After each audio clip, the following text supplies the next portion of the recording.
अमित पात्रा ने दिल्ली में की प्रेस कॉन्फ्रेंस, क्या कहा उन्होंने, देखिए। आप सभी का अभिनंदन, नमस्कार। और मैं क्षमा प्रार्थी हूं कि आज ये जो प्रेस कॉन्फ्रेंस जो हमने 11 बजे के लिए तय किया था, हमने देरी से आरंभ किया है और आप भी जानते हैं कारण क्या है। हम सब श्रद्धा के साथ टीवी पर हमारे जो जवान, जो अफसर हिंदुस्तान के आर्मी के, जिन्होंने शहादत प्राप्त किया है, जिन्होंने मां भारती के लिए बलिदान दिया है जम्मू कश्मीर में लड़ते हुए, उनके अंतिम यात्रा को देख रहे थे। और सभी के मन में दुख भरा हुआ था। सभी किस प्रकार से हम सब अपने देश, अपने भारत के लिए कुछ कर सके, इस प्रकार की भावना के साथ जुड़े हुए थे। मगर मुझे आश्चर्य होता है कि जब ऐसी परिस्थिति देश में होती है, आप लोगों में से कई चैनल ये भी दिखा रहे हैं कि अभी अटैक्स चल रहे हैं, आतंकवादी हमले हो रहे हैं, उस बीच भी कुछ नेता ऐसे हैं जो बयान देते हैं जो देश के विरोध होता है, जिसमें देश का विरोध होता है। कांग्रेस के जाने माने नेता, कांग्रेस के दिग्गज नेता सैफुद्दीन सोज, उन्होंने कश्मीर में इस हमले को लेकर जिस प्रकार का बयान दिया है और कहा है कि हिंदुस्तान को चाहिए कि वो पाकिस्तान के साथ न केवल बात करे, अपितु आतंकवादियों के दिमाग के अंदर, आतंकवादियों के मन के अंदर क्या चल रहा है, उन्हें क्या चाहिए, उसे भी समझने की कोशिश प्रधानमंत्री नरेंद्र मोदी जी को करना चाहिए। आप सोच के देखिए, ये कांग्रेस की सोच है, ये कांग्रेस की सोच है। सैफुद्दीन सोज जो कांग्रेस के दिग्गज नेता है, जिन्होंने जम्मू कश्मीर को लेकर पहले अपने किताब में कश्मीर को लेकर प्लेबिसाइट होना चाहिए, कश्मीर अलग होना चाहिए, इस प्रकार के बयान भी दिए। उन्होंने आज कहा है कि आतंकवादी के मन के अंदर, आतंकवादी के दिमाग में क्या चल रहा है, हिंदुस्तान का यह फर्ज है कि हिंदुस्तान ये जाने। आर्मी के चीफ को सड़क का गुंडा कहती है कांग्रेस, और आतंकवादी के मन को पढ़ने के लिए प्रयास करना चाहिए, इस बयान की हम निंदा करते हैं। जहां तक फारूक अब्दुल्ला और बाकी नेताओं का सवाल है, उन्होंने भी पाकिस्तान से बातचीत की पेशकश की है। मुझे दुख केवल इस बात का है कि हजारों बार हिंदुस्तान ने कहा है talks and terror can never move together. उसके बावजूद जब शहादत चल रही, जब वीर जवानों की अंतिम यात्रा चल रही हो, उस समय इस प्रकार की, मैं कहूंगा, इस प्रकार के स्टेटमेंट कहे जाएं, ये न केवल अनुचित है, अपितु ये दुखद है। हिंदुस्तान इसका जवाब देगा। मुझे तो ये कहते हुए भी दुविधा होती है, कहते हुए भी दुख होता है कि सैफुद्दीन सोज, फारूक अब्दुल्ला जैसे लोगों को एक मुख्य स्थान इन राजनीतिक पार्टियों ने दिया हुआ है, अपने अलायंस में, अपने पार्टी में, अपने ग्रुप में। उनको बॉयकॉट नहीं करते, मगर बॉयकॉट करने की बात आती है तो लोकतंत्र में पत्रकारिता को किस प्रकार बॉयकॉट करना है, उसको लेकर ये लोग आगे बढ़ रहे हैं। ये जो इंडी अलायंस है, आप सभी जानते हैं आज 15 सितंबर है। 15 सितंबर यानी अंतर्राष्ट्रीय लोकतंत्र दिवस, इंटरनेशनल डेमोक्रेसी डे। आज के दिन जिस प्रकार का एक सर्कुलर ये इंडिया अलायंस या घमंडिया अलायंस कह लीजिए, उन्होंने जारी किया है और कुछ पत्रकारों का नाम, बकायदा नाम लिखकर जारी किया है।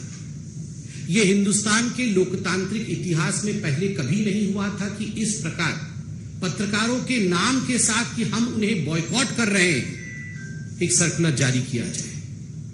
यह पत्रकारिता का विरोध है और इंटरनेशनल डेमोक्रेसी डे में कहीं न कहीं यह दिखाता है कि कुछ ऐसे दल आज भी हिंदुस्तान में हैं जो पहले भी लोकतंत्र पर विश्वास नहीं करते थे और आज भी लोकतंत्र और लोकतांत्रिक प्रक्रियाओं पर विश्वास नहीं रखते हैं। एक इतिहास है, there is a chronology in history.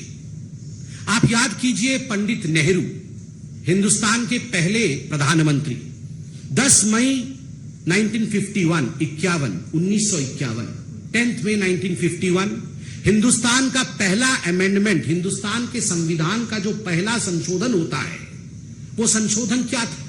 The first amendment of the Indian constitution was to curb the freedom of expression. किस प्रकार से रेस्ट्रिक्ट किया जाए फ्रीडम ऑफ स्पीच को, यह पहला संशोधन, प्रथम संशोधन था पंडित जवाहरलाल नेहरू का, भारतवर्ष का। आप सोच के देखिए, भारतवर्ष की उस समय एक इंटरिम सरकार चल रही थी, इलेक्शंस भी नहीं हुए थे, मगर एक इंटरिम गवर्नमेंट द्वारा पहला संशोधन, यह किस प्रकार फ्रीडम ऑफ स्पीच को रोका जाए उसको लेकर था। इंदिरा गांधी 25 जून 1975, 25 जून 1975 declaration of emergency, the black day in the history of India's democracy. इतिहास में हिंदुस्तान के लिए एक काला धब्बा बना था जब इमरजेंसी लागू इंदिरा गांधी ने किया था, और लाखों पत्रकारों को जिस प्रकार से प्रताड़ित किया गया था, संपादकीय तक पत्रकार लिख नहीं पाते थे। पुलिस बैठकर देखती थी वहां पर कि संपादकीय में कहीं इंदिरा गांधी के विरोध में कुछ लिखा जा रहा है या नहीं लिखा जा रहा है।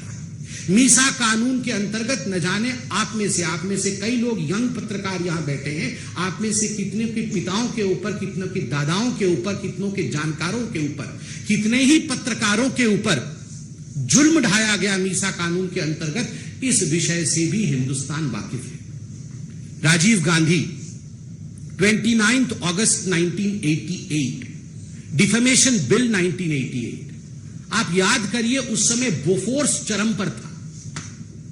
कुछ ऐसे पत्रकार थे, जाबाज पत्रकार मैं कहूंगा उनको, और कुछ ऐसी पत्रकारिता थी जिन्होंने बोफोर्स को बड़े स्पष्ट रूप से उजागर किया था। The story of Bofors and bride, किस प्रकार से भ्रष्ट और भ्रष्ट नेता बोफोर्स में लिप्त थे। राजीव गांधी जी के इस चरित्र को उजागर करने का काम कुछ बहुत बड़े अखबारों ने किया था। उनको लेकर जिस प्रकार एक डिफेमेशन कानून लाने का प्रयास 1988 में राजीव गांधी की सरकार ने किया था, कानून ले भी आए थे, मगर हिंदुस्तान के इतिहास का वो पहला कानून बना जिसको वापस लेना पड़ा, क्योंकि पत्रकार जगत एक होकर खड़ा हो गए। There was unity amongst the media people, सारे मीडिया के लोग एक होकर खड़े हो गए, जाग उठे, हिंदुस्तान जाग उठा, और अंततोगत्वा प्रेस कॉन्फ्रेंस करके राजीव गांधी को डिफेमेशन बिल 1988 वापस लेना पड़ा, जिसमें उन्होंने सोचा था कि जो गांधी परिवार के खिलाफ या उनके खिलाफ लिखेगा उसे सजा दी जाएगी। राहुल गांधी जी से मैं सवाल पूछना चाहता हूं, लिस्ट तो आपने जारी की है, क्या यह लिस्ट मोहब्बत की दुकान की लिस्ट है? समान नफरत का और दुकान मोहब्बत का, ऐसा तो कभी नहीं हो सकता। You have shown your contempt against media. Hindustan के लोकतंत्र में जो चौथा स्तंभ है, the fourth pillar of Indian democracy, that is media. Media के प्रति जिस प्रकार का नफरत आपने प्रदर्शित किया है, मैं आपसे पूछना चाहता हूं, क्या यह मोहब्बत की दुकान? कदाचित नहीं। मित्रों, जब ये नेता सवाल पूछते हैं, कांग्रेस पार्टी के नेता जब सवाल पूछते हैं कि सर्जिकल स्ट्राइक में हमें सबूत चाहिए, जब कांग्रेस पार्टी के नेता और आम आदमी पार्टी के नेता ये सवाल पूछते हैं कि सर्जिकल स्ट्राइक और एयर स्ट्राइक फर्जी था, आप हमें सबूत ला के दिखाइए, गिव अस द एविडेंस। जब कांग्रेस पार्टी के दिग्गज नेता पूछते हैं कि भगवान राम किस कमरे में पैदा हुए, बताओ इस कमरे में पैदा हुए या उस कमरे में पैदा हुए। जब किसी दूसरे पॉलिटिकल पार्टी जो आज घमंडिया अलायंस में है, उसके नेता पूछते हैं भगवान राम ने किस इंजीनियरिंग कॉलेज से इंजीनियरिंग की, बताइए। जब ये सवाल पूछते हैं तो ठीक है, जायज है, इनको बॉयकॉट नहीं किया जाएगा। मगर जब पत्रकार डिबेट में सवाल पूछ लेता है इनसे कि आपके राज्य में भ्रष्टाचार क्यों हो रहा है, आपने जो आंकड़े प्रस्तुत किए थे वो आंकड़े गलत थे, सही आंकड़े ये, क्या हिंदुस्तान की ग्रोथ स्टोरी आज विश्व में एक रिकॉर्ड नहीं कायम कर रही? क्या G20 सफल हुआ या नहीं हुआ? अगर इस प्रकार के सवाल कांग्रेस या इंडी अलायंस के दूसरे लोगों से पूछ लिया जाता है तो आप बन जाते हैं बॉयकॉट करने वाले पत्रकार। आपको बॉयकॉट कर देना चाहिए। क्यों? ये जो नेता हैं ये भगवान हैं, ये भगवान पे सवाल उठा सकते हैं, और पत्रकार जो हैं वो नेताओं पे सवाल नहीं उठा सकते हैं, उनसे सवाल नहीं पूछ सकते। मित्रों, ये राहुल गांधी जब विदेश जाते हैं, अभी भी विदेश में है जहां तक मैं जानता हूं, कुछ प्राइवेट मीटिंग वगैरह कर रहे हैं, आज मैंने देखा है सोशल मीडिया। श्याम पित्रोदा ने बताया प्राइवेट मीटिंग गुप्त रखी जाएगी, बताया नहीं जाएगा। जब ये जाते हैं फॉरेन कंट्री में और विदेश की भूमि में जाके देश के विरोध में बोलते हैं, राहुल गांधी अमेरिका में लंदन में जाके कहते हैं कि हिंदुस्तान में लोकतंत्र समाप्त हो गया, पत्रकारों के साथ दुर्व्यवहार किया जाता है, we don't have right to express ourselves in India, there is no freedom of speech in India. This is freedom of speech Rahul ji, ये जो आपने लिस्ट जारी की है ये फ्रीडम ऑफ स्पीच है, ये पत्रकारिता का सम्मान है, ये पत्रकारों का सम्मान है। ये जो बॉयकॉट करके आप सम्मान दिखा रहे हैं डेमोक्रेसी का, ये आज पूरा विश्व देख रहा है, पूरा हिंदुस्तान देख रहा है। और मित्रों, आप सब पत्रकार बैठे हैं यहां पर, और आपके माध्यम से और टीवी के कैमरे के माध्यम से मैं करोड़ों पत्रकारों से आज सवाल पूछता हूं, क्या ये जो 14 नाम लिखे गए हैं ये बॉयकॉट के नाम है या ये टारगेट लिस्ट है? क्या इनको केवल बॉयकॉट किया गया है या इनको टारगेट करने के लिए इनके नाम जारी किए गए हैं? मैं ये सवाल पूछता हूं। ये हिट लिस्ट है। कुछ ऐसे पत्रकार हैं जो डिबेट नहीं करते, जो डिबेट नहीं करते हैं, आप उनमें गेस्ट भेजेंगे ही कैसे? तो उनके नाम क्यों रखे गए हैं? टारगेट करने के। एफआईआर डालेंगे, आपको छोड़ेंगे नहीं, आपको मसल के रख देंगे। और आप बताइए, एक पॉलिटिकल पार्टी के कार्यकर्ता होते हैं, अब मैं कांग्रेस के लिए या उनके पार्टी के लिए कहूंगा नहीं कि लाखों कार्यकर्ता है, हजारों तो हैं, कुछ सौ तो हैं ही। आपके कार्यकर्ता कल अगर इस हिट लिस्ट में जिनके नाम दिए गए हैं उनके साथ दुर्व्यवहार करे, उन पर हमला कर दे, क्योंकि आपने लिस्ट जारी की है बकायदा कि ये नफरती पत्रकार हैं, और प्रेस कॉन्फ्रेंस करके कहा है कि ये नफरत का दुकान चलाते हैं। अगर कुछ लोग इनके ऊपर दुर्व्यवहार कर दे तो इसके लिए जिम्मेदार कौन है? तो मैं इसको बॉयकॉट का लिस्ट कदाचित नहीं कहूंगा, मैं कहूंगा this was a hit job done by a hit list released by the Congress party and the India alliance. ये एक हिट जॉब है, और मुझे लगता है इसे सारे पत्रकार फ्रेटर्निटी को बहुत गंभीरता से लेने की आवश्यकता है। बंगाल में तो देवमाल्या बागची नामक एक पत्रकार परसों ही शायद गिरफ्तार भी हुए, केवल इस कारण से गिरफ्तार हुए हैं क्योंकि उन्होंने सच्चाई दिखाई है। किस किस को बॉयकॉट करेंगे राहुल जी? सोनिया जी, किस किस को बॉयकॉट करेंगे आप?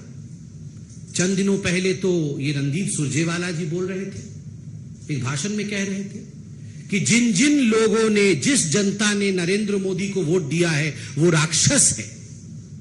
जनता राक्षस है, जो मोदी को वोट देती है, जो बीजेपी को वोट देती है वो राक्षस है, उसका बॉयकॉट होना चाहिए। ईवीएम तो पहले से ही खराब है, इलेक्शन कमीशन तो बिक चुका है, जुडिशियरी और सुप्रीम कोर्ट, इनके जजों को भी छोड़ा नहीं गया है। राम मंदिर का जजमेंट जब आया तो इनके प्रवक्ताओं ने जजेस के खिलाफ क्या क्या कहा है, ये तो पब्लिक डोमेन में है, जजेस को छोड़ा नहीं गया है। कौन सा ऐसा इंस्टीट्यूशन है भारतवर्ष में जिस इंस्टीट्यूशन के खिलाफ कांग्रेस पार्टी और ये इंडी अलायंस वालों ने खराब नहीं कहा है और उनका बॉयकॉट नहीं किया है? मैं आज आपको खुल के बताता हूं, जनता भी जिंदाबाद है, ईवीएम भी जिंदाबाद है, हाईकोर्ट भी जिंदाबाद है, इलेक्शन कमीशन भी जिंदाबाद है, सुप्रीम कोर्ट भी जिंदाबाद है। केवल अगर किसी से नहीं हो पा रहा है, जिसको बॉयकॉट वाकई करना चाहिए कांग्रेस पार्टी को, तभी उसका कुछ कल्याण होगा, उसका नाम राहुल गांधी है।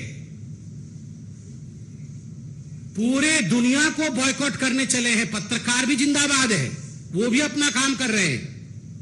अरे नेता में दम नहीं है भैया, बॉयकॉट किस किस को करोगे? जनता को बॉयकॉट करोगे, सुप्रीम कोर्ट को करोगे, पत्रकारों को बॉयकॉट करोगे, टीवी को बॉयकॉट करोगे, किसको बॉयकॉट करोगे? बॉयकॉट करना है, अगर कुछ आगे बढ़ना है तो अपने नेता को बॉयकॉट करो, उसी को छोड़ने से कुछ कल्याण हो सकता है, 1% है।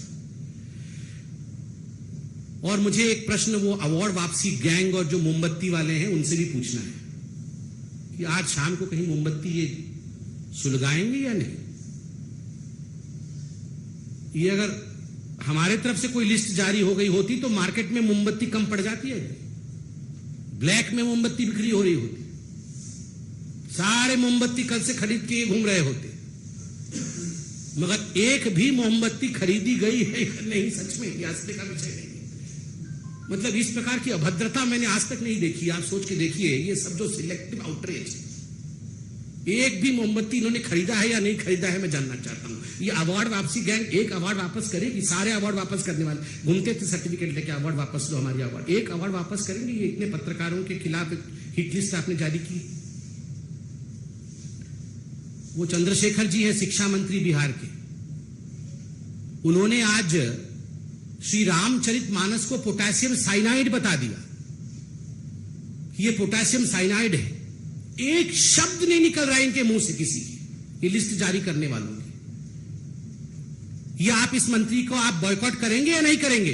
राहुल बाबा, जहां भी फॉरेन कंट्री में है जवाब दीजिए। ये आपने पत्रकारों को तो बॉयकॉट कर दिया, ये जो चंद्रशेखर जी हैं जो कह रहे हैं कि रामचरितमानस ये पोटेशियम साइनाइड है, ये जहर है, आप में हिम्मत है उस पॉलिटिकल पार्टी को और उसके इस नेता को बॉयकॉट कर सकते हैं क्या? सैफुद्दीन सोज जो बोल रहा है, आतंकवादियों के मन के अंदर क्या चल रहा है उसे हमें पढ़ने की आवश्यकता है। इस सैफुद्दीन सोज को राहुल गांधी, सोनिया गांधी बॉयकॉट करने की हिम्मत रखते हैं क्या? हिम्मत है तो दिखाइए। जो पत्रकार G20 और भारत के लिए ठीक बोल दे उसको बॉयकॉट करना है, और जो भारतवर्ष के लिए खराब बोले उसके साथ खड़ा। अरे ये लोग तो ओसामा जी के साथ खराब हो गया, ओसामा जी को पानी में ढकेल दिया, उसको लेकर दिग्विजय सिंह 3 दिन नहीं सोए थे। आतंकवादी वो बाटला हाउस में मर गए थे 3, उसमें सोनिया गांधी जी रो रो के बेहाल हो गई थी। इनका हाल तो ये है, आतंकवादियों के साथ खड़ा होना है, उनको बॉयकॉट नहीं करना है। बाटला हाउस वाले आतंकवादियों को देख करके सोनिया गांधी उनकी डेड बॉडीज को रो दी थी, तो सो नहीं पाई थी। कि मैं नहीं कह रहा हूं, उन्हीं के नेता सलमान खुर्शीद ने कहा कि Sonia Gandhi could not sleep for 3 nights because 3 बेचारे आतंकवादी मारे गए थे। उनको बॉयकॉट करने की इनमें हिम्मत नहीं है। बॉयकॉट करना किसको है? जो न्यूज में हिंदुस्तान के विषय में सही खबर दिखाता है, उसको बॉयकॉट करना है। बॉयकॉट आप करिए, देश की जनता जब आपको बॉयकॉट करेगी तब आपको समझ में आएगा। बहुत बहुत धन्यवाद। कोई प्रश्न हो तो अवश्य। पहले भी ऐसे बयान दे चुके हैं मानस को लेके, फिर से ऐसा बयान दे रहे हैं सनातन के खिलाफ, मानस को लेके जहरीला जहर बता रहे हैं सब। तो जहर तो भरा ही हुआ है उनके अंदर। ये जितने भी इंडी अलायंस वाले हैं, इन सबके अंदर हिंदू धर्म के लिए जो जहर भरा हुआ है, उनके हर वाक्य में ये विषय दिख रहा है। वरना आप सोचिए, कोई ये बोल सकता है कि हिंदू धर्म डेंगू है? कोई ये बोल सकता है कि हिंदू धर्म मलेरिया है? कोई ये बोल सकता है कि हिंदू धर्म एड्स है? ऐसे शब्दों का तो प्रयोग ये रोज रोज कर रहे हैं और कह रहे हैं कि रामचरितमानस पोटेशियम साइनाइड है। अरे करोड़ों लोगों की आस्था है, राम नाम सत्य है कह के हम सब इस धाम से परलोक जाते हैं। उस राम के नाम को जहर बताना, इतनी हिम्मत जो लोग रखते हैं, वो इस देश के ही मूल आस्था पर सवाल करते हैं, उस पर चोट करते हैं। इसमें तो कोई दोमत ही नहीं। उनका पूरा जनता बॉयकॉट करेगी, आप देखिएगा। पूरा लिस्ट, उनका लिस्ट भी नहीं निकल सकता, इतना बड़ा है।